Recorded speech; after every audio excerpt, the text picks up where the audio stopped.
कृष्णा दोस्तों, कैसे हैं आप सभी लोग। उम्मीद करता हूँ सब बहुत बढ़िया होंगे और आप लोगों के आशीर्वाद से और आप लोगों की दुआओं से मैं भी बहुत अच्छा हूँ। जैसा कि आप जानते हैं कि हमेशा हम आपके लेकर के आते हैं अलग अलग स्थानों के अलग अलग पवित्र स्थान, अलग अलग धाम और उनकी अलग अलग महिमा। तो आज का हमारा जो स्थान है वो है गलता जी।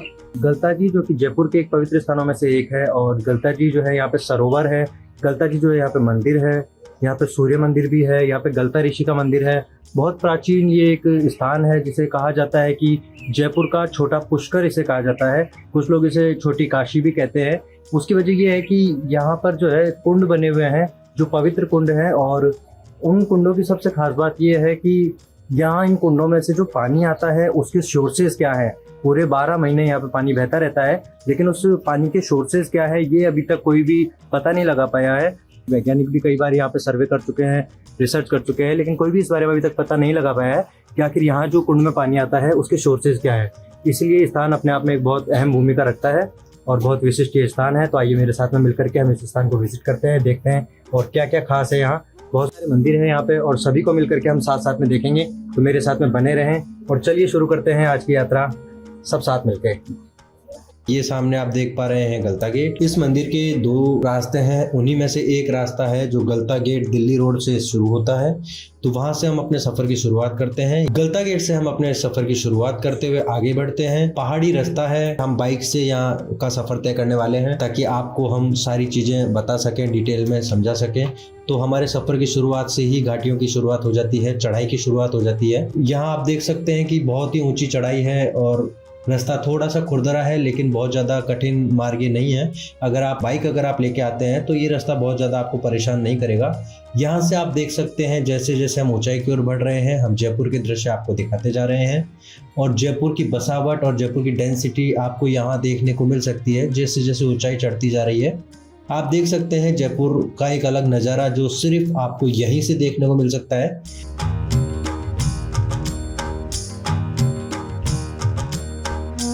इसी के साथ ही हम चले जाते हैं घाटियों में। एक तरफ गहरी खाई है और एक तरफ पहाड़ है, बहुत अच्छा दृश्य है।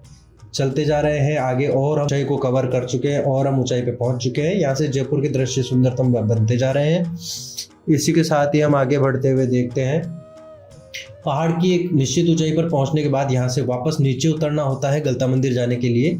तो हम वापस से ढलान में नीचे उतरने की तरफ बढ़ चले हैं और यहाँ आप देख सकते हैं कुछ लोग पैदल जा रहे हैं मंदिर दर्शन के लिए। बहुत गहराई पर हमें वापस से उतरना है और हम पहुंच चुके हैं यहाँ मंदिर की पार्किंग में आप देख सकते हैं बाइक की पार्किंग की व्यवस्था यहाँ पे की गई है और आने वाले यात्रियों के लिए चाय, पानी, नाश्ते वगैरह की एक छोटी दुकान यहाँ पर व्यवस्थित है, जहां आप अगर आए हैं थक करके तो आप यहाँ ठंडा पानी पी सकते हैं, रुक सकते हैं, आराम कर सकते हैं। इसके साथ ही हम आगे की ओर बढ़ेंगे। चारों तरफ सुंदर पहाड़ियां हैं और सुंदर पहाड़ियों के बीच में स्थित है ये गलता तीर्थ।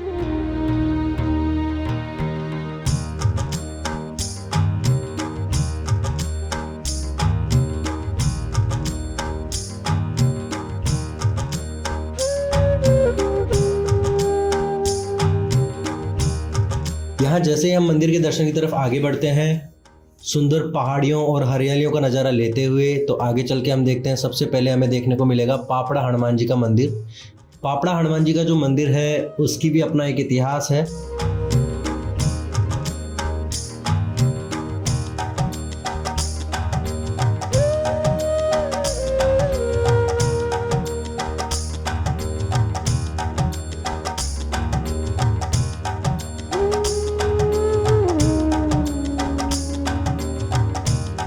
बहुत सारे मंदिर यहाँ पे स्थित हैं, उन्हीं में से एक है पापड़ा हनुमान जी का मंदिर। अंदर प्रवेश करके हम देखते हैं यहाँ पे सुंदर मूर्तियां हनुमान जी की और श्री राम जी का पूरा दरबार लगा हुआ है। बहुत ही अच्छा और उत्तम दर्शन यहाँ पे हमें देखने को मिलता है हनुमान जी का और साथ में श्री राम जी का पूरा परिवार, श्री राम दरबार जिसे कहते हैं, वो यहाँ पे लगा हुआ है। उसके साथ में इस मंदिर की दूसरी तरफ शिव जी का परिवार है और शिव जी की मूर्ति लगी हुई है। बहुत शांत जगह है और बहुत ही प्यारे दर्शन है, मन को शांति प्रदान करने वाले। तो चलिए इसके साथ ही सफर को जारी रखते हुए हम आगे बढ़ते हैं।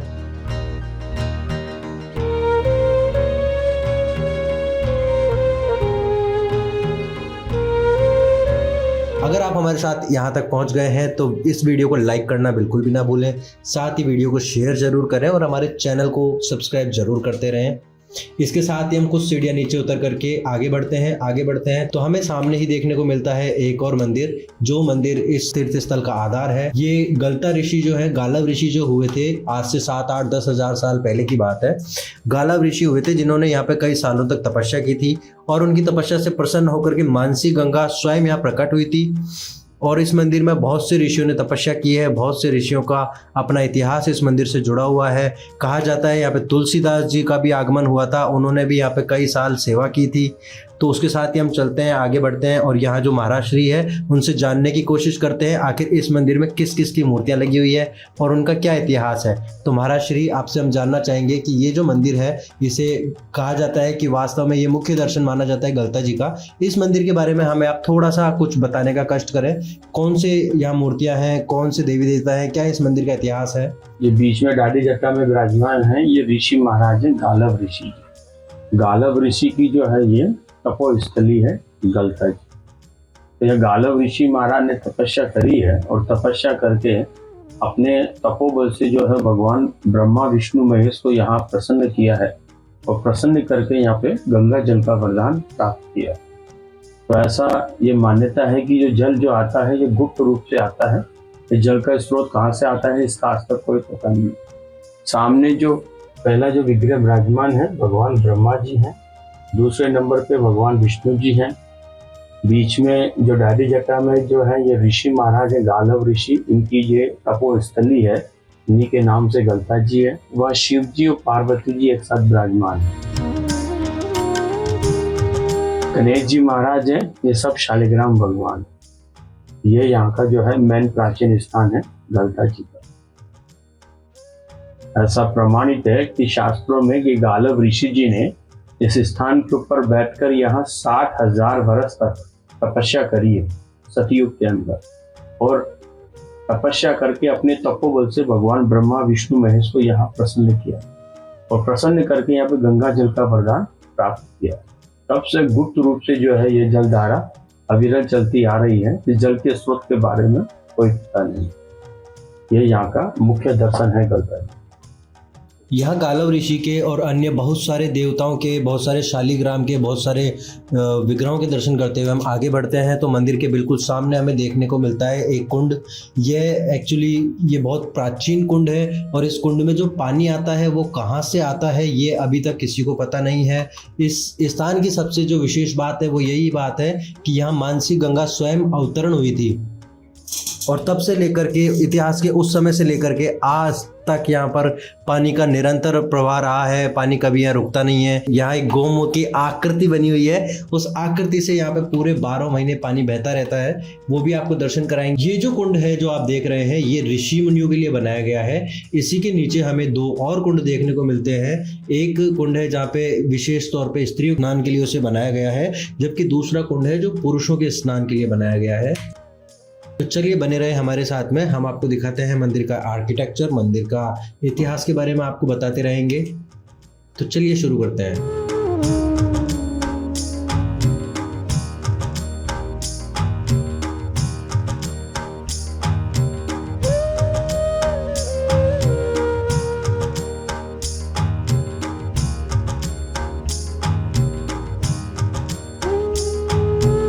यहाँ हम सीढ़ियों से नीचे उतरेंगे तो आप देखेंगे पहाड़ों को काट के उनके बीच में एक और कुंड हमें देखने को मिलता है। ये नीचे जो कुंड आप देख रहे हैं इसकी गहराई करीब 50-55 फीट की गहराई इसकी बताई जाती है और यहाँ कोई डूबे नहीं उसके लिए इसमें एक पाइप लगा करके, एक रेलिंग लगा करके ये व्यवस्था की गई है कि नहाने वाले जो भी भक्तगण यहाँ नहाने स्नान करने के लिए आते हैं वो इसमें डूबे नहीं, तो पाइप से उस तरफ आगे जाना मना है। वहाँ सामने आप देख पा रहे हैं एक गौमुख की आकृति बनी हुई है जिसके अंदर से ये पानी जो बहता हुआ आप देख रहे हैं ये वही पवित्र धारा है जो कई सालों से निरंतर बह रही है। कभी ये धारा बंद नहीं होती, कभी ये धारा रुकती नहीं है। और इसका ये जो पानी है इसका सोर्स क्या है, ये कहाँ से आ रहा है, ये अभी तक किसी को पता नहीं है।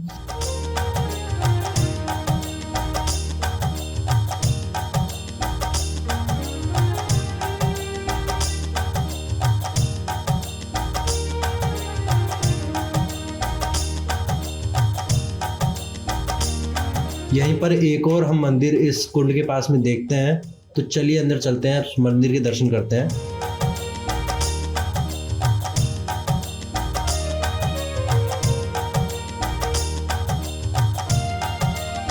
यहाँ पे हमें एक और मंदिर देखने को मिलता है।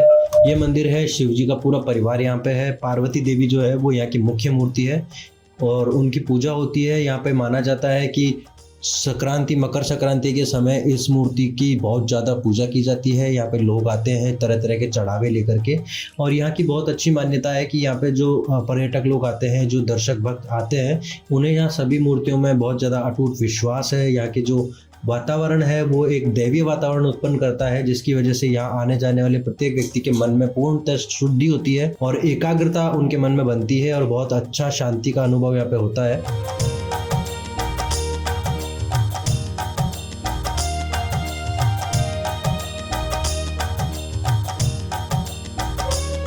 जैसा कि मैं आपको पहले भी बता चुका हूँ, चारों तरफ से पहाड़ियों से घिरा हुआ ये जो क्षेत्र है ये बहुत ज़्यादा शांत है।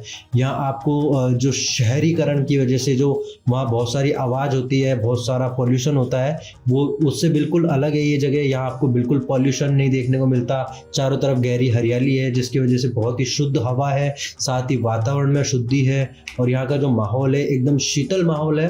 आप किसी भी समय पे यहाँ आएंगे, नहाएंगे, स्नान करेंगे तो आप देखेंगे बहुत अच्छा आपको यहाँ पे महसूस होगा।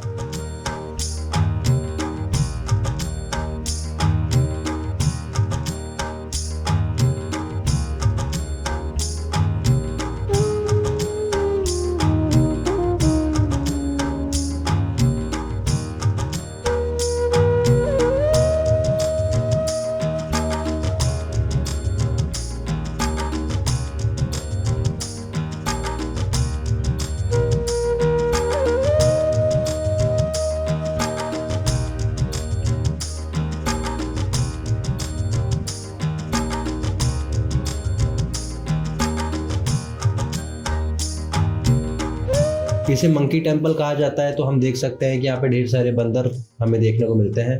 दिलचस्प बात यह है, ये बंदर यहाँ आने वाले भक्तों को किसी तरह का कोई नुकसान नहीं पहुँचाते हैं। ये चंचल जंगली बंदर सुबह और शाम के समय मंदिर परिसर और उसके आसपास में पाए जाते हैं।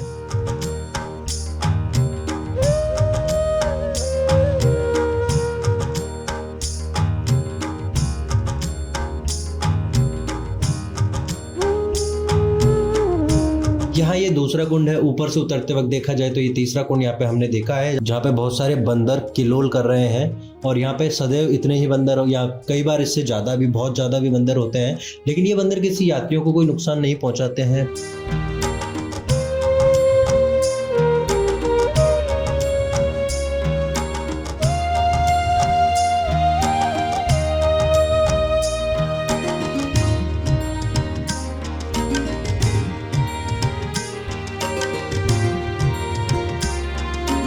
आपने इतनी देर से देखा होगा यहाँ गलता जी में बहुत सारे बंदर होते हैं और अभी भी यहाँ पे बहुत सारे बंदर मौजूद हैं, खेल रहे हैं, कूद रहे हैं, ऊधम कर रहे हैं। जो आने जाने वाले यात्री होते हैं उनसे ये उम्मीद करते हैं कि इन्हें कुछ खाने पीने को मिल जाएगा और यहीं पर इनका निवास स्थान हमेशा हमेशा होता है। आप मेरे पीछे देख सकते हैं ढेर सारे बंदर बैठे हैं। वीडियो में आपने पीछे भी देखा होगा बहुत सारे बंदर यहाँ पे थे। देखिए पीछे मेरे वहाँ वो बंदर बैठे हैं, ऊधम कर रहे हैं, मस्ती कर रहे हैं और आने जाने वाले यात्रियों से उम्मीद कर रहे हैं कि कोई ना कुछ खाने को देगा। यहाँ काफ़ी समय से ये बंदर जो है इनका स्थान यहाँ पर रहा है। तो चलिए इसी के साथ में आगे बढ़ते हैं। अगर जयपुर घूमने के लिए आते हैं तो जयपुर के बाकी स्थानों के साथ में बहुत अपना एक महत्व रखने वाला स्थान है यहाँ पे गलता जी मंदिर। गलता जी मंदिर बहुत बहुत पुराना एक मंदिर है, बल्कि मंदिर नहीं कह सकते इसको, एक्चुअली यहाँ बहुत सारे मंदिर हैं और ये एक तीर्थ स्थान जयपुर का माना जाता है। अरावली पहाड़ियों पर स्थित इस मंदिर की खूबसूरती देखते ही बनती है। अगर आप जयपुर घूमने आते हैं तो आपको इस मंदिर का दर्शन जरूर करना चाहिए। ये मंदिर बंदर वाला मंदिर यानी कि मंकी टेम्पल के नाम से भी जाना जाता है। भारत में आपको कई अनेक मंदिर मिल जाएंगे जहां हिंदू धर्म के लोगों की गहरी आस्था देखी जाती है। लाखों की संख्या में श्रद्धालु मंदिर में अपनी मनोकामना लेकर आते हैं। भारत के राजस्थान में ऐसी कई धार्मिक जगह हैं जो अपनी धार्मिक महत्व के लिए प्रसिद्ध हैं।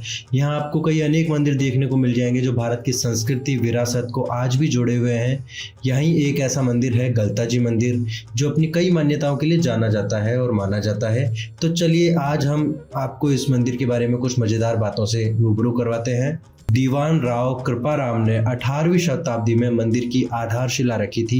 कृपाराम राजा सवाई जयसिंह के दरबार में दीवान थे।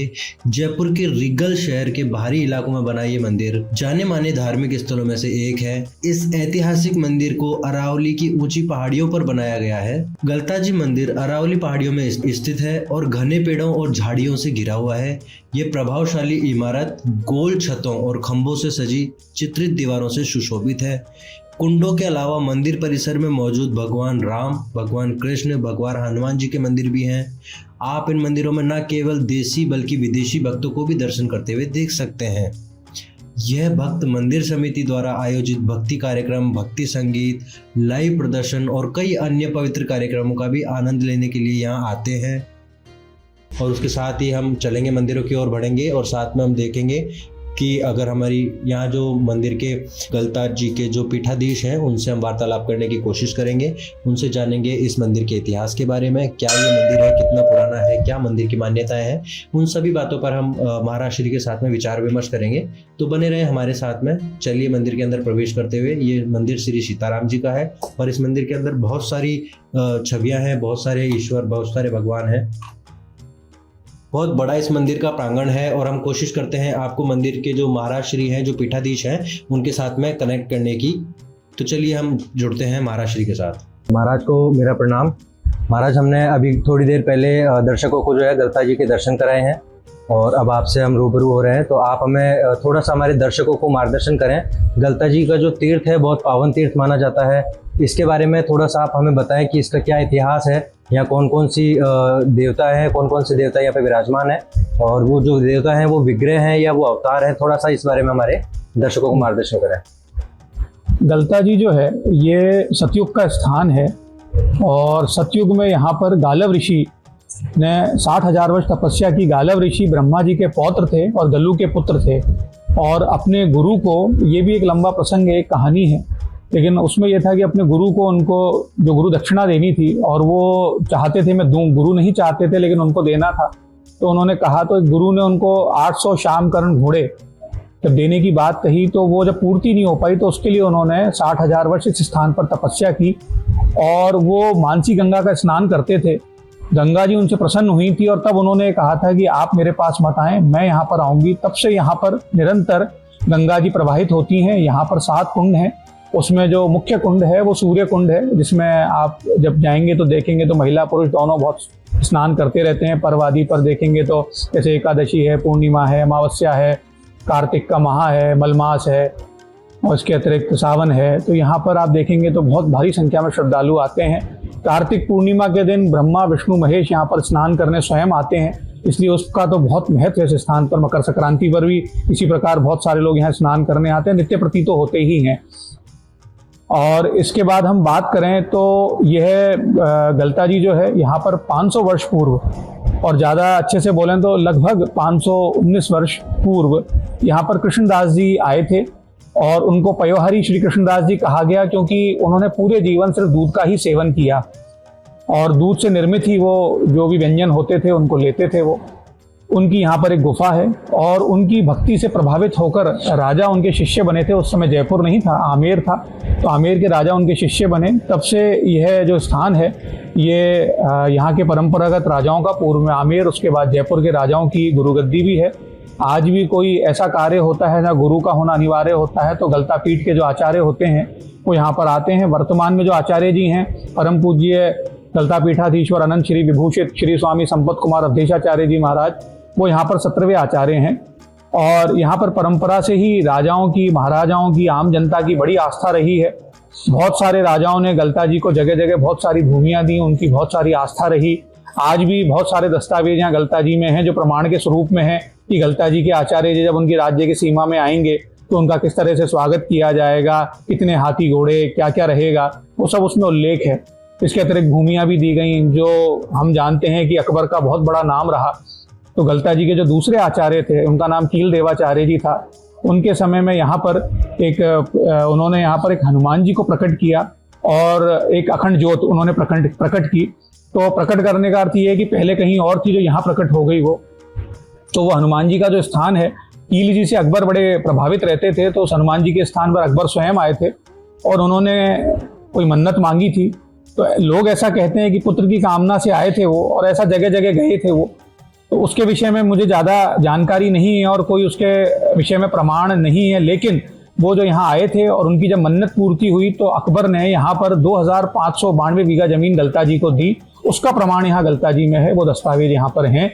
और समय समय पर यहाँ पर कई महाराजा, राजा और आज़ादी के पश्चात जो भी भारत में कोई राष्ट्रपति हुए, प्रधानमंत्री हुए या जो भी विशिष्ट जन हुए, उनका आना जाना यहाँ पर लगा रहा। और बिहारी जी के समय में ही उन्होंने वैष्णवता को बढ़ाने के लिए एक बहुत बड़ा केंद्र बनाया गलता जी को, गलता गद्दी के रूप में इसकी स्थापना की उन्होंने। और यहाँ पर उन्होंने राम भक्ति का भी एक केंद्र स्थापित किया। जो उत्तर भारत में राम भक्ति मूवमेंट चला, राम भक्ति बढ़ी, उसमें बिहारी श्री कृष्णदास जी का बहुत बड़ा योगदान रहा। यहाँ पर उन्होंने राम जी के 3 विग्रहों की स्थापना करी, जो कि राम जी के जीवन काल के 3 अलग अलग दर्शन है। उसमें यहाँ पर जो सीताराम जी का विग्रह है वो भगवान के स्वयंवर के समय का दर्शन है। यहाँ पर उन्होंने भगवान राम के 3 अलग अलग समय के जो विग्रह हैं उनकी स्थापना करी। उसमें जो सीताराम जी का विग्रह है वो भगवान के राज्याभिषेक के समय का दर्शन है। तो यहाँ पर आचार्य जी की ही निजी सेवा रहती थी विग्रहों की, और राजा जब भी कहीं युद्ध पर लड़ने जाते थे या राजा जी जब पद पर अभिषिक्त होते थे तो उस समय वो यहाँ आते थे और यहाँ पर सीताराम जी के विग्रह के आगे उनकी अर्चना कराई जाती थी। और जिस भी कामना भावना के साथ वो आते थे वो उनके सिद्ध होते थे, उसमें पूर्ति होती थी। तो उनकी बड़ी भावना रही। कालांतर में आचार्य जी जो गलता जी के परंपरागत आचार्य रहे, उन्होंने आम जनता के लिए भी खोला मंदिरों को और इन विग्रहों पर दर्शन किए लोगों ने। तो जो भी आज भी पद प्रतिष्ठा आदि के लिए जो लोग कामना भावना रखते हैं वो यहाँ आते हैं, अर्चना कराते हैं और भगवान उनके मनोरथ पूर्ण करते हैं। जो अगला विग्रह है वो रघुनाथ जी का विग्रह है। रघुनाथ जी का जो विग्रह है वो भगवान के वनवास के समय का दर्शन है। इसमें यहाँ पर भगवान राम है, लक्ष्मण जी हैं और सीता जी हैं। ये विग्रह यहाँ पर गलता जी में स्थापित है। इसकी विशेषता है, हम वैष्णव लोग एक सिद्धांत को मानते हैं जिसको विशिष्टाद्वैत सिद्धांत कहा जाता है, जो जीव ब्रह्म माया के बीच में जो संबंध है और जो भेद है उसको बताने वाला सिद्धांत है। वैसे तो परम तत्व परमात्मा ही है और एकमात्र तत्व वो ही है, लेकिन बाकी दोनों तत्वों का कहीं महत्व पता लग सके इसलिए उन दोनों तत्वों पर भी एक विशेष जोर दिया गया और उनके बारे में बताया गया। तो जो ब्रह्म है वो उनके अधीन जीव भी है और माया भी है, लेकिन जो जीव है वो चाहता है कि माया और ब्रह्म दोनों पर मेरा नियंत्रण हो जाए। तो यहाँ जो विग्रह गलता जी में है, यह इसमें हम देखेंगे तो जो रघुनाथ जी का विग्रह है इसमें भगवान जो है वो यहाँ पर पाषाण के हैं, पत्थर के हैं, और लक्ष्मण जी जिनको जीवों का आचार्य कहा गया वो काष्ठ के हैं, लकड़ी के हैं, और सीता जी यहाँ पर धातु स्वरूप में है, जो माया के रूप में है यहाँ पर। तो ये उनका निरूपण करते हैं। लक्ष्मी, ज्ञान, आध्यात्म, मोक्ष, इस भावना से जब भी कोई आता है यहाँ पर तो इनकी अर्चना करता है और उनको भगवान जैसा वो चाहते हैं मनवांछित उनको वो वहाँ पर उनको फल मिलता है। उनके जो भी कामना भावना है उसकी पूर्ति होती है। उसी विग्रह की सन्निधि में आगे श्रीनिवास भगवान और श्रीदेवी और भूदेवी के उत्सव विग्रह हैं। रामानुजाचार्य जी ने 1000 वर्ष पूर्व उन्होंने एक नियम बनाया, एक इस तरह की परंपरा बनाई कि मंदिर में जो विग्रह होते हैं वो अचल मूर्ति है, मूल मूर्ति है। उसके दर्शन के लिए जो किसी भी कारण से सक्षम है, चाहे शारीरिक रूप से या किन्हीं भी अन्य कारणों से, या जो पास में रहते हैं वो आ पाते हैं, लेकिन जो लोग दूर रहते हैं, जिनका चलना फिरना मुश्किल है, जीव जंतु हैं, पेड़ पौधे हैं, उनकी कृपा कैसे और भगवान की कृपा उन पर कैसे बने, उसके लिए उन्होंने उत्सव विग्रह, उस समय उन्होंने 5 तरह के विग्रहों के बारे में उल्लेख किया और उस तरह की परंपरा बनाई। तो उसमें मूल विग्रह जो होता है वो होता है, फिर उत्सव विग्रह होता है जो चल मूर्ति भी होती है, उसके अतिरिक्त शयन विग्रह होता है, भोग विग्रह होता है, यज्ञ विग्रह होता है, इस तरह के विग्रह रहते हैं। तो यहाँ पर ये उत्सव विग्रह के रूप में यहाँ पर श्रीनिवास भगवान, श्रीदेवी और भूदेवी विराजमान है। और हर वर्ष जो कार्तिक माह आता है उसकी नवमी से लेके और पूर्णिमा तक यहाँ पर 7 दिवसीय ब्रह्मोत्सव उनका मनाया जाता है। उसमें भी भारी संख्या में श्रद्धालु यहाँ पर आते हैं और उस आयोजन में सम्मिलित होते हैं और भगवान की कृपा के पात्र बनते हैं वो। उधर ही एक सुदर्शन भगवान का विग्रह है, रघुनाथ जी के उत्सव विग्रह हैं। इसके अतिरिक्त वहाँ पर शालिग्राम जी के विग्रह भी हैं। एक राम जी का वहाँ पर एक रामलला का एक 500 वर्ष प्राचीन एक विग्रह भी है, जो माता कौशल्या को जन्म के पूर्व भगवान राम ने दर्शन दिए थे स्वप्न में, वो उसका निरूपण करता है। 4 भुजा रूप है वो भगवान का, रामलला का। और जो गलता जी में जैसे रामनवमी का पर्व बड़ी धूमधाम से और बहुत बड़ा पर्व मनाया जाता है, 9 दिवसीय पर्व होता है और 9वें दिन जो नवमी होती है उस दिन भगवान की शोभा यात्रा निकाली जाती है। तो यही विग्रह यहाँ गलता जी से शोभा यात्रा में गाजे बाजे के साथ निकलता है। उसमें श्रद्धालुजन भी उपस्थित रहते हैं। और यहाँ श्रीनिवास जी का एक मंदिर है जो कि गलता पीठ का ही एक मंदिर है, वहाँ पर वो विग्रह वहाँ तक जाता है, भगवान के समक्ष, वहाँ हनुमान जी के समक्ष वो विग्रह जाता है, वहाँ थोड़ी देर बैठते हैं, आरती होती है और उसके पश्चात वापस वो विग्रह पुनः गलता जी में आता है और यहाँ पर उसकी कुंभ आरती की जाती है। इसके बाद जो तीसरा विग्रह जो राम जी का यहाँ पर विराजमान है वो राम कुमार जी का विग्रह है। वह विग्रह जो है वो भगवान के स्वयंवर के समय का दर्शन है और जो भी विवाह आदि संबंधित जो प्रसंग होते हैं, जैसे किसी को वैवाहिक जीवन में कठिनाइयां हैं या किसी का विवाह नहीं हो रहा है, उसके लिए इनकी अर्चना की जाती है। पूर्व में राजा महाराजा करते रहे, इसके पश्चात आमजन के लिए जब खोल दिया गया तो आमजन भी आते हैं और उनकी अर्चना करते हैं। कालांतर में उसके बाद जो गलता जी में परंपरागत आचार्य हुए उनके द्वारा यहाँ पर एक नित्य गोपाल जी का विग्रह विराजमान किया गया, जो काफ़ी प्राचीन विग्रह है। गोविंद देव जी औरंगजेब के समय जयपुर में आए थे, उससे भी प्राचीन विग्रह है और आज भी जन्माष्टमी के दिन उसी विग्रह का यहाँ पर रात में अभिषेक किया जाता है, उसी की पूजन अर्चन की जाती है। इसके पश्चात जो एक पांचवा विग्रह जो यहाँ पर है वो विग्रह जो है वो राम गोपाल जी का विग्रह है। ये भी बड़ा दुर्लभ और अति विशेष विग्रह है। तुलसीदास जी यहाँ पर गलता जी में यहाँ मैं एक बात का उल्लेख करना चाहूँगा कि गलता जी में पोहारी जी के एक प्रशिष्य हुए थे। पोहारी जी के यहाँ दो शिष्य हुए, एक कील जी हुए और एक अग्र जी हुए। दोनों ही पूरे जीवन गलता जी में रहे। कील जी परंपरा में गद्दी के द्वितीय आचार्य हुए, तो अग्र जी को एक बालक दक्षिण भारत की यात्रा में मिला था जिसका नेत्र का स्थान ही नहीं था। उस बालक को वो साथ में लेकर आए, उसको यहाँ रखा, उसको नेत्र दिए और जब उस बच्चे के नेत्र आ गए तो उसको कहा अब तुम जाओ। तो उसने जब ये कहा कि मैं कहाँ जाऊँ, जिस माँ ने जन्म दिया उसने ही मुझे छोड़ दिया, तब उन्होंने कहा कि तुम यहाँ गलता जी में रहो, भगवान की सेवा करो, तुम लोगों की सेवा करो, यहाँ पर रहो। तब फिर नाभा जी पूरे जीवन यहाँ रहे। वो बालक का नाम नाभा, नाम तो नारायण दास था लेकिन अपने गुरु की नाभि की बात जान गए थे, इसलिए गुरु ने उनका नाम नाभा रख दिया था। तो नाभा जी पूरे जीवन यहाँ रहे और उन्होंने एक विश्व प्रसिद्ध पुस्तक जिसका नाम भक्तमाल है, उस पुस्तक की रचना यहीं करी उन्होंने। और जो 5000 भक्तों में जो भागवत जी के बाद जो भक्त हुए भगवान के, उनका उल्लेख कहीं नहीं था, तो भक्तमाल में उनका उल्लेख श्री नाभा जी ने किया। और उनकी भक्ति से ही प्रसन्न होकर तुलसीदास जी यहाँ गलता जी में आए और 3 वर्ष यहाँ प्रवास किया और उसी दौरान उन्होंने यहाँ पर रामचरितमानस का अयोध्या कांड लिखा। और तुलसीदास जी जब एक बार यहाँ से वृंदावन गए तो वहाँ पर उनको कृष्ण जी ने जब दर्शन दिए तो उन्होंने यही कहा कि मैंने सदा आपको राम जी के रूप में पूजा, तो मुझे आप उस रूप में दर्शन दें। तो उस समय की एक प्रसिद्ध पंक्तियाँ हैं, ये कही जाती हैं कि कहाँ कहो छवि आज की भले विराजे नाथ, तुलसी मस्तक तब नवे धनुष बाण लो हाथ, कित मुरली कित चंद्रिका कित गोपियन को हाथ, अपने जन के कारणे श्री कृष्ण भय रघुनाथ। तो इसी का निरूपण यहाँ पर एक विग्रह जो राम गोपाल जी का विग्रह है वो करता है। यहाँ पर वो राम जी और कृष्ण जी दोनों का ही एक युगल स्वरूप है और उसमें धनुष बाण भी है, बांसुरी भी है, मस्तक सीधा है राम जी की तरह, चरण जो हैं वो कृष्ण जी की तरह हैं। इसके बाद यहाँ पर जो, जैसा मैंने आपको पूर्व में भी उल्लेख किया कि यहाँ पर एक प्राचीन हनुमान जी का मंदिर है और अखंड ज्योत है। सामने एक मंदिर है वो ज्ञान गोपाल जी का मंदिर है और ऊपर जो कुंड है मैंने आपको बताया, कुंड की बड़ी मान्यता है। यहाँ पर एक जनाना कुंड है, एक मर्दाना कुंड है, एक यज्ञवेदी कुंड है। इन 3 कुंडों का विशेष महत्व है। ऋषि पंचमी पर यज्ञवेदी कुंड पर ऋषियों का तर्पण किया जाता है सामूहिक रूप से। जो इसके अतिरिक्त यहाँ पर हनुमानगढ़ी है और बाहर भी एक हनुमान जी का मंदिर है। तो देखा जाए तो उस दृष्टि से यहाँ पर कई सारे विग्रह हैं और यहाँ पर श्रद्धालु पूरे वर्ष भर आते हैं। जी महाराज, आपने बहुत अच्छा हमारे भक्तों को, हमारे दर्शकों को मार्गदर्शन दिया है।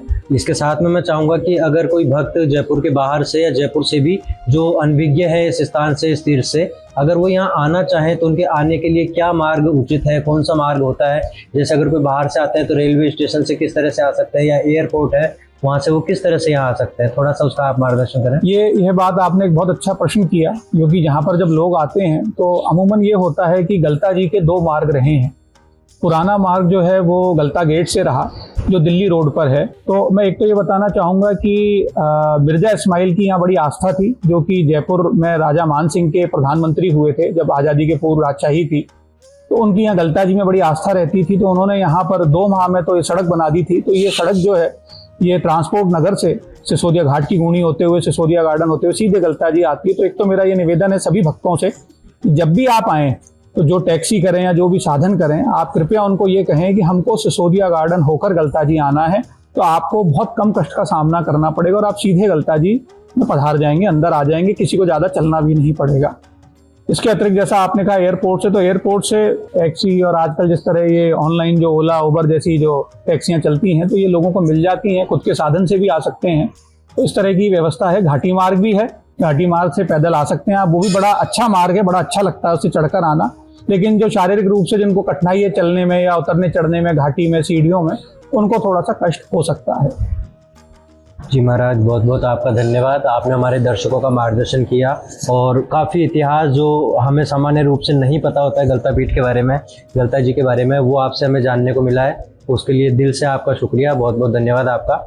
तो महाराज श्री से इस मंदिर के, इस तीर्थ के बारे में बहुत सी ऐतिहासिक बातें जानने के बाद में और मंदिर के दर्शन के बारे में विस्तार से जानने के बाद में, मंदिर का इतिहास, मंदिर की प्राचीनता के बारे में सब कुछ जानने के बाद में हम आगे बढ़ते हैं। और यहाँ आगे हम देखेंगे प्राचीन अखंड ज्योति हनुमान जी की है, जिसके बारे में महाराज जी ने एक बार चर्चा की थी कि यहाँ पे जो है ये बहुत प्राचीन मंदिर में जो है ज्योति हमको देखने को मिलती है। यहाँ मंदिर से बाहर निकलने के बाद में हम सामने देखते हैं एक और प्राचीन मंदिर। इसी मंदिर के बराबर का बहुत बड़ा सा ये मंदिर है। तो चलिए इस मंदिर में चलते हैं, दर्शन करते हैं और देखते हैं क्या विशेषताएं इस मंदिर के बारे में देखने को मिलती है। तो बने रहें हमारे साथ में।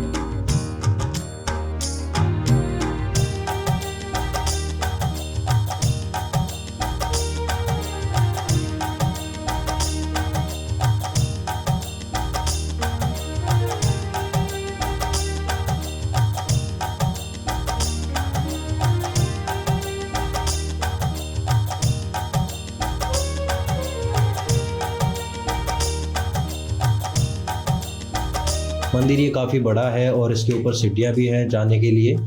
यहाँ चारों तरफ का वातावरण बहुत ही सुरम्य वातावरण है। काफ़ी सारे बंदर किलोल कर रहे हैं। गलता जी का पीठ हमें देखने को मिलता है। मंदिर से ऊपर सीढ़ियों से चढ़ते हैं।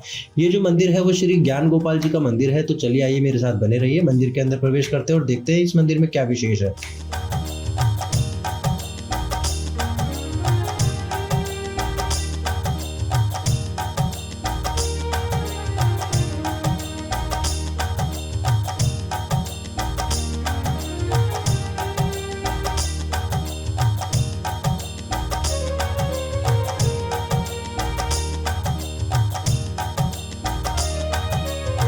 दुर्ग शैली से बना हुआ ये पूरा का पूरा जो मंदिर है, इसमें हम देख पाते हैं एकदम सामने एक पीपल का पुराना पेड़ है और उसके बिल्कुल सामने ज्ञान गोपाल जी की मूर्ति है।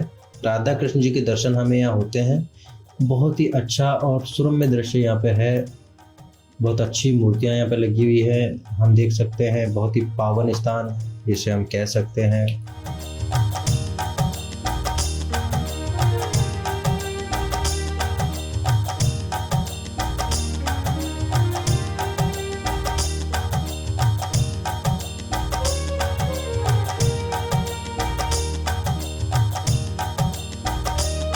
यहाँ मंदिर के दर्शन करके हम बाहर निकलते हैं तो देखते हैं यहाँ कुछ विदेशी पर्यटक जो है वो बंदरों के साथ में खेल रहे हैं। जैसा कि मैंने आपको पहले बताया था कि यहाँ पर ये जो बंदर हैं ये उद्यम करते हैं, शरारत करते हैं, परंतु ये किसी को कोई नुकसान नहीं पहुँचाते हैं। तो आप देख सकते हैं कितने प्रेम भाव से ये बंदर जो है ये खेल रहे हैं यहाँ पे विदेशी पर्यटकों के साथ में। और बहुत अच्छा इन्हें लगता है। यहाँ पे जब भी आते हैं तो ये लोग बंदरों के साथ में इसी तरह से खेलते हैं।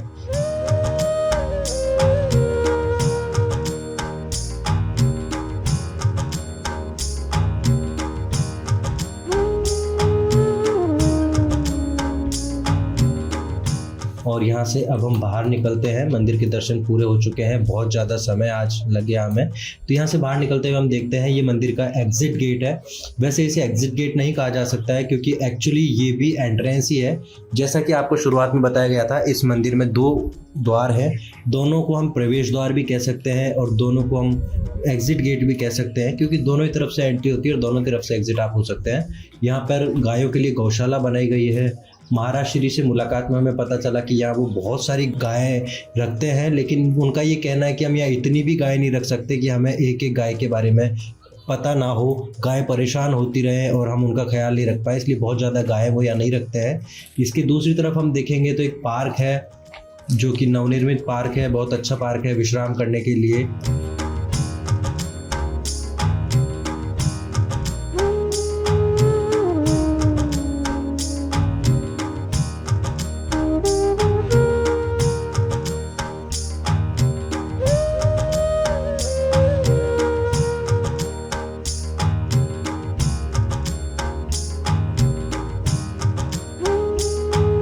इसके बाद में जब हम आगे बढ़ते हैं इसी सफ़र में, तो आगे हमें देखने को मिलता है एक और मंदिर। इस मंदिर में प्रवेश करते हैं, साथ में चलिए बने रहिए मेरे साथ में। यहाँ पर शिव जी का परिवार स्थापित है। शिव जी का परिवार बहुत अच्छे तरीके से यहाँ पे स्थापित किया गया है। ऊपर हमने गौर किया होगा गलता मंदिर के ऊपर, गलता मंदिर से नीचे उतरने के बाद में ये दूसरी बार हमें शिव जी का परिवार देखने को मिल रहा है। यहाँ पे शिव जी की एक मूर्ति है, खड़ी मूर्ति, और बहुत अच्छा ये मंदिर है। बहुत ज़्यादा इस मंदिर की मान्यताएं हैं। इससे आगे जैसे चलते हैं तो यहाँ पे एक और हनुमान जी का मंदिर आता है, जैसे कि महाराज श्री के साथ में चर्चा करने पर हमें पता चला था। ये वो दूसरा मंदिर है। यहाँ पे भक्तगणों की कितनी आस्था है, कितना विश्वास है। यहाँ के जो लोकल भक्त हैं वो भी यहाँ पे दैनिक प्रतिदिन पूजा करने के लिए और ईश्वर का आशीर्वाद प्राप्त करने के लिए आते रहते हैं।